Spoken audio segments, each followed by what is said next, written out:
बे मोनाबिलि समाव नैबे प्रेस रिलिजनि गेजेरजों साफ्राम जोंनि टेन्डवार आन्चलिक नि सिङाव थानाय आइ आफा रायजो राजानिसिम मोनाबिलिनि खुलुमनाय जासिहरबाय। आं टेन्डवार आन्चलिक गावबुरा हन्थानिफ्राय आं बेखौनो खावलायहरनो लुबैदों जे फैबाय थानाय जानो गोनां जिनाखि लोक्षि फुजा, दुर्गा फुजा, कालि फुजा बैफोराव जाहाथे जोंनि बर' जाथिया ओनसोलनि रायजो राजाफ्रा आवगायनि बायदि फुजा मेला होनाय बैफोर जिनिसनिफ्राय गोजानाव थायो।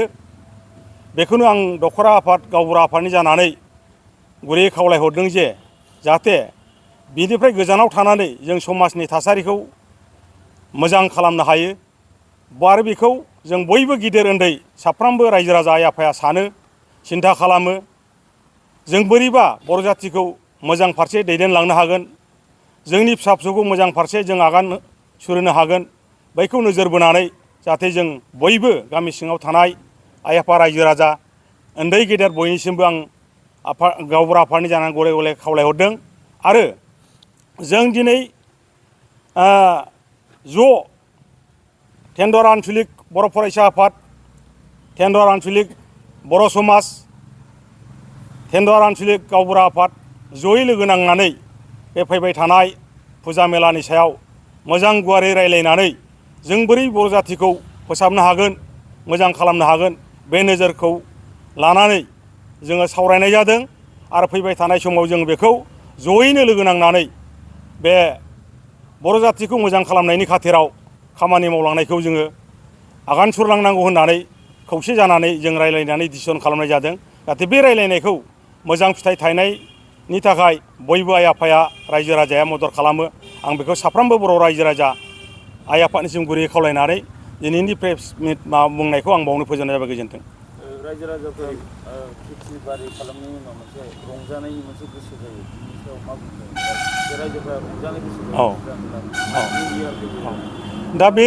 दा बेनो बाथ्राया, जोंनि बर' जाथिया गुबुन हारिफोरनि बायदि डिसिप्लिन भाबै फुजा मेलाखौ जों जानो रोङा। मालाय जों गुबुन हारिखौ नोजोर होयोब्ला बिसोरना माने फेमिलियै फुजा मेलाखौ जायो, स्टेन्डार्ड भाबै सोलियो। खिन्थु जोंनि समाजाव जों बिदिखौ रोङा। जोंनिया जाहैबाय ससियेल एक्टिभिटिस, बे एन्टि एक्टिभिटिस। जेन'बा जोङो बिदिनो जौ लोंनाय, गाज्रि बेबहार खालामनाय, जोंनि बे लाइमोन यां जेनेरेसननि मानसिफ्रा ओजों गारि सालायथिंलाबायनानै गाज्रि माबा मोनसे थासारिखौ सोमजिहोनाय, बेबायदिनि थाखायनो दिनै जोङो ज' लोगो नांनानै जाहाथे बिनिफ्राय जों बारग'नो हायो, रैखा मोनो, जों बेखौ रायलायनानै डिसिसन लानाय जादों। दा जोङो सानदोंमोन आफादा, जोङो नंगौ बोथोर लानानै बोथोर बर'हा रंजानाय फोरबो दङ। दिनै बैसागु बोथोराव जोङो रंजायो, बाजायो। खिन्थु बेहाय जोंहा फुजा मेला गैया। जोंनि बोथोरनि एसे एनै जौ लोंनाय जोंहा समाजाव नेम दङ, परम्परा, बैफोर रंजानायखौ जों होबथानो थाङा। खिन्थु नैबे जोंनि फुजा मेलायाव गाज्रि माने जुवा होनाय, लोङै जायै लामा साला एक्सिडेन्ट जानाय, आरो बिदिनो फुराना दायफोरखौ लानानै लोंनानै जानानै बिदिनो अन्धबिसास, बेहाय एक्सिडेन्ट जानाय, जेनेबा खोमसि फोथायनाय, आरो बिदिनो दहाय बुंनाय बायदि उन्दै बैसोआव हाबा जानाय, बैफोरखौ जोंनि गेजेराव फ्राय नुदों। बिनि थाखायनो जों बिनिफ्राय बोरै बारग'नो हायो, बे खामानिखौ जोङो दिनै ज' रायलायनानै मोनसे जयै खामानि मावनांगौ होननानै जों थिरांथा खालामनानै लानाय जादों। गिबियावनो पर्टेल मिडिया बिथांमोननिसिम साबायखर जासिग्रोबाय जे दिनैहाय जितिदुवार दखरा दुलाराय बर' फरायसा आफाद, जितिदुवार दखरा गावबुरा आफाद, लोगोसे जितिदुवार दखरा बर' समाज आफाद जथायै जिहेतु फैबाय थानाय जिहेतु फुजा मेलानि थासारि आरो आथिखालनि जि थासारिखौ लानानै जोङो दिनैहाय जथायै दिनै जोङो बे प्रेस रिलिजनि गेजेरजों जोङो फोसावनो सानदों जे फैबाय थानाय जिहेतु फुजा मेलानि थासारि बेखौ लानानै जोङो जथायै सावरायलायनायनि गेजेरजों जोङो थांखि लानाय जायो जे फैबाय थानाय जिथु जे फुजा महालय फुजा लोक्षि फुजा दुर्गा फुजा आरो कालि फुजायाव जे फुजा खुंनायनि नामाव जे मेला होनानै जिथु सोरखि खेला होनाय दाइस खेला होनाय ना बेदरनि खेला होनाय दावदै खेला होनाय जौ जुवा होनाय बायदि बायदि थासारिफोरखौ जोङो सिगां समाव नुनो मोनबाय थानाय जादों। दा बेखायनो जोङो देग्लाय थांनाय बोसोराव जेरैबायदि फुजा मेला होनानै बेफोरबायदि थासारि सोमजिदों बेबायदिनो देग्लायबो जोङो बै थासारिखौ होबथानो थाखाय जोङो टटेलि जे फुजा खुंनानै जिथु मेला होनाय बे मेला होनायखौ जोङो बन्द' खालामनो थाखाय जोङो थांखि लादों।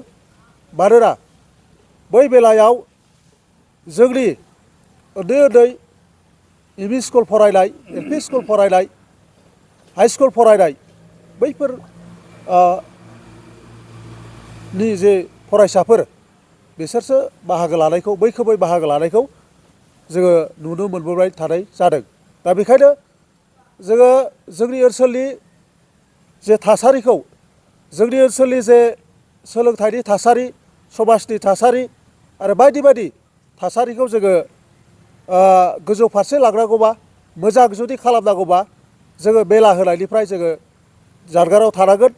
आरो मेला कमिटिखौ जोङो खावलायनो लुबैदों जे फुजा खुंग्रा आफादखौ जोङो खावलायनो लुबैदों दिनैनि बे प्रेस रिलिजनि गेजेरजों जाहाथे फैबाय थानाय जिथु फुजाफोर दङ जेरैहाय महालय फुजा दुर्गा फुजा लोक्षि फुजा कालि फुजा जायफोरनाखि खुंगोन जाहाथे फुजाखौल' खुङो जोंहा फुजा खुंनायाव जेबो बादा होनांगौ जेबो बाथ्रा गैया। नाथाय फुजा खुंनानै मेला होनायखौसो जोङो बुंबाय थानाय जादों। आरो फैबाय थानाय समाव जिहेथु बे मेला खुंनाय हाबाफारिखौ जाहाथे खुगायाव लाबोआ आरो मेलाखौ टटेलि बन्द' खालामनो थाखाय आङो बे प्रेस रिलिजनि गेजेरजों आङो खावलायहरदों। लोगोसे जोंनि ओनसोलाव सोलिबाय थानाय जिहेथु ड्राग्सनि थासारि उन्दै बैसोआव हाबा जानाय बायदि बायदि थासारिफ्रा जोंनि दख'रानि सिङाव दिनै सोलिबाय थानायखौ जोङो नुनो मोननाय जादों। दा बेफोरखौ होबथानांगौबा जोङो खुनु मेला खुंनायखौ जोङो बन्द' खालामथारनांगोन। आरो मेला खुंनानै जोंहा जेबो लाब जाया बरंस' जोंहा खहासो जायो। दा बेखायनो जोंनि ओनसोलखौ लुखांनांगौबा जोंनि ओनसोलनि सिङाव थानाय गासै आफादफोरानो गासै दैदेनगिरिफ्रानो बेहाय बाहागो लानायनि गेजेरजों जोङो मेलाखौ जों होबथानांगोन। आरो जोंहा मोननै पिकनिक स्पट जेरैहाय निज्लागुरि पिकनिक स्पट आरो मोनाबिलि पिकनिक स्पट बेहायबो गोबां ससियेल एक्टिभिटिस समाज बेरेखा हाबाफोरखौ जोङो नुनो मोनबाय थानाय जादों। आरो बै जायगानिफ्राय जोङो गोबां समाज बेरेखा हाबा मावनाय सुबुंफोरखौ जोङो हमनो मोनबाय थानाय जादों। दा बेखायनो बेखौ जोङो फैबाय थानाय समाव जोङो होबथाथारनांगोन। पिकनिक स्पटफोरखौ जोङो बन्द' खालामनो थाखाय जोङो थांखि लानांगोन आरो जोङो जेब्लायबो बेखौ देग्लायनिफ्राय होबथानायनि जे थांखि बेखौ जोङो लानाय जाबाय।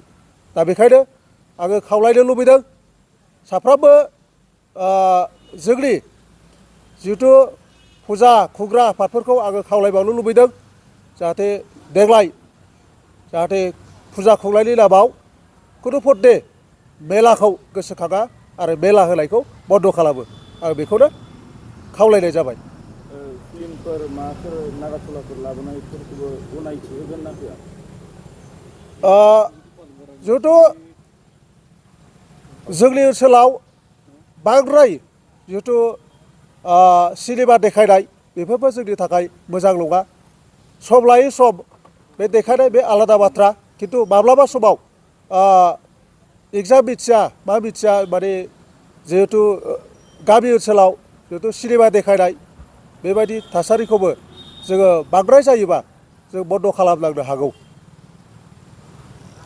बे प्रेस मिटनि गेजेरजों आङो टेन्डुवार आन्चलिक दख'रा बर' समाजनि आफादगिरि जानानै बेखौनो फोरमायनो सानोदि दा जोंनाव दासान्दि थासारिया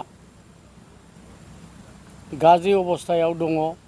जेरै दहायनो आबसुनि आफादगिरिया बुंलांनाय बायदि दुर्गा फुजा मेला होनाय, कालि फुजा मेला होनाय, बेफोरबादियाव जोंनि गथ' गथायफ्रा गोबां उसुबिदायाव गोग्लैयो। उसुबिदाया बेनो दिनै मोनसे जायगायाव मेला होयोबा हेरेसमेन्टआ सोर जायो? गारजेनासो जायो। गारजेनाव एखेबारे दावराव दावसि खालामनानै थाखा फैसा बिनानै लांनानै बिथांमोना उपभय खालामहैयो। मेलानि नामाव थांसै, गारजेननिफ्राय फैसा बिख'नानै लांनानै गाज्रि बेबहार खालामहैनानै जोंनि समाजाव गुबुंले खालामो। जायनि थाखाय फरायनाय बेलायाव गाज्रि रिजाल्ट ओंखारहैयो। दा बे मानो? बे जाहैबाय टेम्परारि एन्जयमेन्टनि थाखाय मोनसे मेलायाव थांगोन। बे मेलायाव थांनानै गोबां लोगो मोनगोन, मोजां लोगो मोनगोन, गाज्रि लोगो मोनगोन। बिथांमोननि दारैनो बेक्तिगतबो गाज्रि आरो न'खरनिबो गाज्रि, गावनि फरायनाय बेलायावबो गाज्रि जायो। बिनि थाखायनो जोङो गोदोनिफ्रायनो बर' समाज हिसाबै जोङो नाजाबोगासिनो दंमोन। जोंनि बे टेन्डुवार एरियायाव जौ फाननाय, जौ बायनानै लोंनाय, बिथांमोनखौ हाजासे जोङो हमनानै साजाबो होबाय, जेलावबो फाथायहरबाय। नाथाय दिनैसिम बे जिनिसा जोबनो थाङाखै।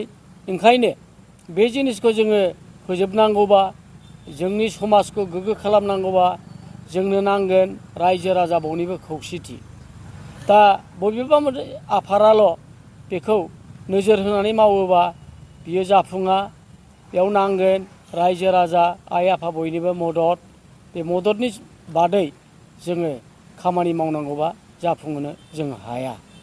ओंखायनो आङो गुरैयै खावलायदों, जोङो जोंनि समाजखौ जुदि गोग्गो खालामनांगौब्ला जोङो गावनि गथ' गथाय गासिखौबो जोङो रोंगौथियाव देरहासार जाहोनोब्ला जोङो समाजखौ गोग्गो थासारियाव जों लाबोनांगोन। ओंखायनो आंनि खावलायनाया बेनो, नोंथांमोना बयबो दिनैनि बे प्रेस रिलिजनि गेजेरजों गाव गावनि एरिया, गाव गावनि गथ' गथाय बिसोरखौ मोजां नोजोर होनो हाथों। आङो बेखौनो मिजिंथिनानै आं दिनै बयखौबो खावलायनानै आंनि बे प्रेस रिलिजखौ एसेयावनो फोजोबबाय। गोजोन्थों।